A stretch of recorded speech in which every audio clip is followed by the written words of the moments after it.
For so many years, I thought that it was me and that I needed to be better, that I was not enough, and I was always trying to live up to this impossible standard. A powerful tool in every narcissistic abuser's kit is the subtle use of manipulation to make victims feel inadequate in every way possible. Because of the abuser's manipulations, many victims feel that they are terrible mothers and fathers, that they are mean and stupid, unwanted, useless, ugly, lazy, and crazy. And understanding that these deeply hurtful beliefs about oneself are universal among victims of narcissistic abuse may help victims understand that they are not what the narcissist says or implies that they are. In fact, they are usually the complete opposite. Victims of narcissistic abuse often feel exhausted. That's probably the best word to describe it, because of the self-centered nature of the narcissistic abuser.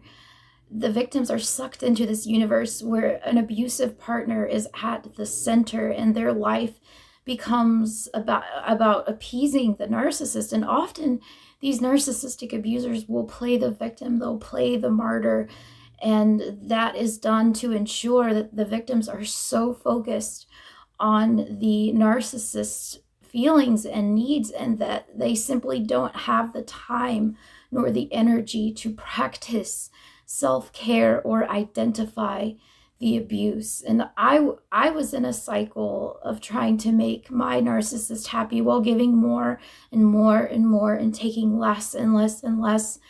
And one way to identify that you are in a narcissistically abusive relationship is to ask yourself these qualifying questions.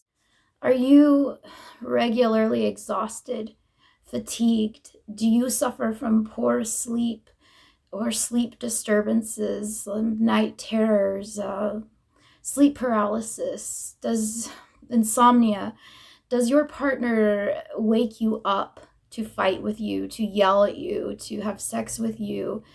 Do you spend a large amount of your time calming the partner down, fixing things that this narcissist is anxious about, walking on eggshells while working through relational issues with a person that wants to go around in circles? And do you feel like you have no time or energy for any self-care? And if you answered yes to any of these questions, you may very well be a victim of narcissistic abuse.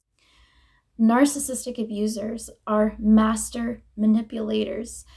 And I have clients who are doctors, and this type of abuse does not discriminate. Tragically, victims often berate themselves for not identifying the abuse sooner in the relationship. And it is important for all women and men to understand that narcissistic abusers are master manipulators who understand exactly how to manipulate each victim. By falling prey to this manipulation, you are not stupid, you are not weak, you are not a codependent, you are simply a victim of a manipulative abuser.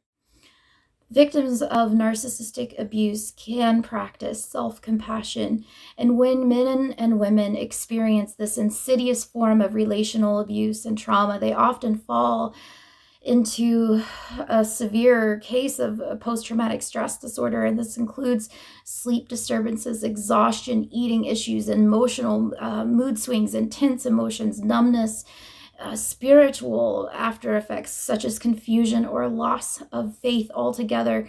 They're depressed, they're anxious, they're on full alert, and for many victims, even getting out of bed each morning feels like a huge feat, and any amount of just staying alive every single day was making it through. At least it was for me. When women and men find the courage to speak out about the narcissistic abuse that they have endured, many find that they are immediately just brushed off by family, friends, clergy, social media personalities, and their own abuser. And they are told they are crazy, they are over emotional, and that they are even abusive. And why does the narcissist call their victims crazy? Why does that always seem to be the thing with a narcissist? And disturbingly, many narcissists, they employ the abusive tactic of turning the tables on the victim. And this means that they gaslight him or her into believing that they are the problem in the relationship. And this table turning is not only perpetuated by the abusers, but it is also done by the flying monkeys, who can include friends, family, and others who enable the abuser. And abusers may blame men and women with phrases such as, "Why do my habits affect you so much? You're the controlling one. If you weren't so blank, I wouldn't be so blank. You're always overreacting. You're such a sensitive person. Why are you so jealous? You always get like this when you're on your period." But what if I actually am the abusive narcissist in my relationship? The table turning and the gaslighting can be so insidiously effective that many women and men often believe that they are the narcissistic abuser rather than their abusive partner. And if you are thinking, "Am I a narcissist?" take a step back, take a deep breath, and think about your intention for safety, peace, and truth. Often, the abusers, the abusive behaviors that narcissistic abusers accuse their partners of are actually safety-seeking behaviors.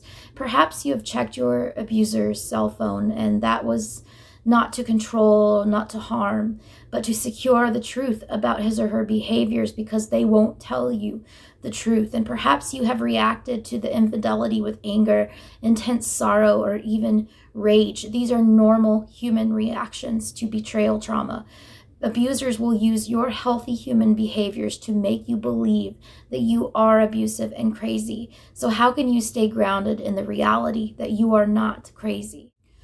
If you are seeking safety from an abuser, chances are that you will, and you have been, called crazy by your abuser, and probably many other people who know your abuser, their family, their friends, and this is understandably devastating. But you can find peace in the assurance that seeking safety from abuse is the exact opposite of crazy. Harming and betraying someone that you supposedly love, that is crazy. It is healthy to feel pain and anger as a victim of narcissistic abuse. And you would probably have to be some kind of weird robot not to be very upset and angry when you find out that you have been lied to and betrayed. And if you think about a man or a woman when he or she finds out that they have been lied to by, say, a business partner, how mad would they be, and how appropriate everybody would think that situation was, and say that the wife or the husband is way more important and way more intimate than a business partner. So why is it that the victim cannot get angry and be angry? And the context of this is often used in many different ways, and I hear it a lot of times almost used in a sarcastically or in a tone that provokes humor, and it's kind of used maybe facetiously or in a way that kind of mocks women, as it implies that women are emotional, and that's not acceptable and that's not appropriate. Kind of like how our anger and our pain is mocked, and just in general, where women are given the label of to over emotional, and people find it comical in some ways. And that's how I used to hear it when I was still with my abuser, and it's nonsensical. It truly is. And for that, such a thing to be mocked is just so cruel and misogynistic. And this happens to men too, and it's not just women, and I want everyone to know that. Though we traditionally think of abuse in terms of physical and emotional abuse, narcissistic abuse is another toxic form that encompasses both physical and emotional elements. Narcissists are dangerous, and they erode our happiness as well as our sense of confidence and worth. And if you have found yourself in the clutches of a narcissistic abuser, you have to learn to stick up for yourself. But there are right and wrong ways to go about it.